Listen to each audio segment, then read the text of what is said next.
তো বন্ধুরা, WB good নিউজে সকলকে জানাই স্বাগতম।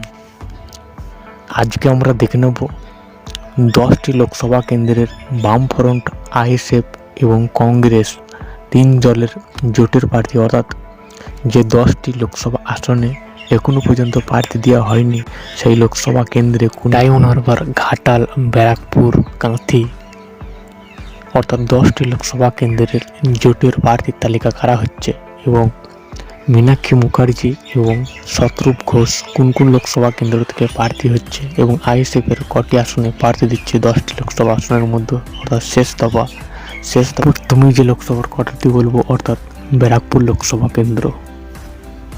ব্যারাকপুর লোকসভা কেন্দ্রে তৃণমূল কংগ্রেসের হয়ে প্রতিদ্বন্দ্বিতা করছেন পার্থ ভৌমিক এবং বিজেপির হয়ে প্রতিদ্বন্দ্বিতা করছেন অর্জুন সিং। লোকসভা কেন্দ্রের জোটের হয়ে 2024 সালে প্রতিদ্বন্দ্বিতা করতে পারে যে নামটি উঠে আসছে, অর্থাৎ গার্গী চ্যাটার্জি। আমরা দেখে নেব পরবর্তী লোকসভা কেন্দ্র বনগাঁ লোকসভা কেন্দ্র।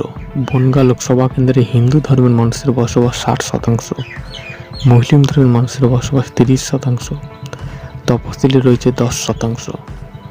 বনগাঁ লোকসভা কেন্দ্রে তৃণমূল কংগ্রেসের হয়ে প্রতিদ্বন্দ্বিতা করছেন বিশ্বজিৎ দাস, বিজেপির হয়ে প্রতিদ্বন্দ্বিতা করছেন শান্তনু ঠাকুর এবং বামফ্রন্টের হয়ে প্রতিদ্বন্দ্বিতা করতে পারে যে সম্ভাব্য নামটি উঠে আসছে, অর্থাৎ সবুজ দাস। পরবর্তী লোকসভা কেন্দ্র ঘাটাল। ঘাটাল লোকসভা কেন্দ্রে কোন ধর্মের মানুষের বসবাস আমরা যদি সর্বপ্রথম দেখে নিই, এই লোকসভা কেন্দ্রে হিন্দু ধর্মের মানুষের বসবাস 56%, মুসলিম রয়েছে 36% এবং তপশিলি রয়েছে 16%। ঘাটাল লোকসভা কেন্দ্রে বিজেপির হয়ে প্রতিদ্বন্দ্বিতা করেছেন হিরণময় চট্টোপাধ্যায় এবং তৃণমূল কংগ্রেসের হয়ে প্রতিদ্বন্দ্বিতা করছেন দীপক অধিকারী। এই লোকসভা কেন্দ্রে জোটের হয়ে প্রতিদ্বন্দ্বিতা করতে পারে শওকত গিরি, জোট প্রার্থী। পরবর্তী লোকসভা কেন্দ্র ডায়মন্ড হারবার লোকসভা কেন্দ্র। এই লোকসভা কেন্দ্রের মধ্যে হিন্দু ধর্মের মানুষের বসবাস 30%, মুসলিম রয়েছে 60%, তপশিলি রয়েছে 10%।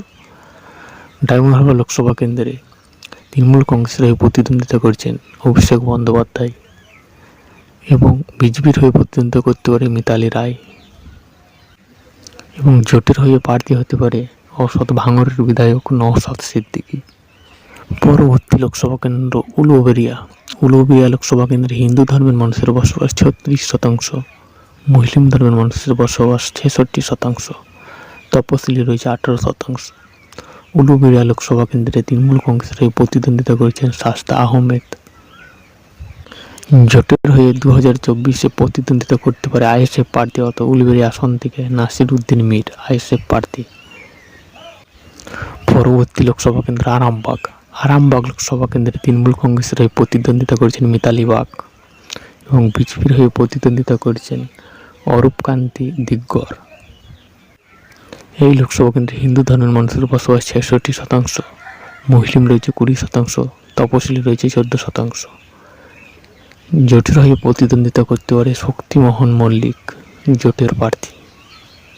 পরবর্তী লোকসভা কেন্দ্র কাঁথি লোকসভা কেন্দ্রে জোটের হয়ে প্রতিদ্বন্দ্বিতা করতে পারে শতরূপ ঘোষ এবং তৃণমূল কংগ্রেসের হয়ে প্রতিদ্বন্দ্বিতা করছে উত্তম বারিক এবং বিজেপির হয়ে প্রতিদ্বন্দ্বিতা করছেন সৌমেন্দু অধিকারী। এই লোকসভা কেন্দ্রে হিন্দু রয়েছে 66%, মুসলিম রয়েছে 20%, তপশিলি রয়েছে 14%। কাঁথি লোকসভা কেন্দ্রের সম্ভাব্য প্রার্থী হওয়ার সম্ভাবনা।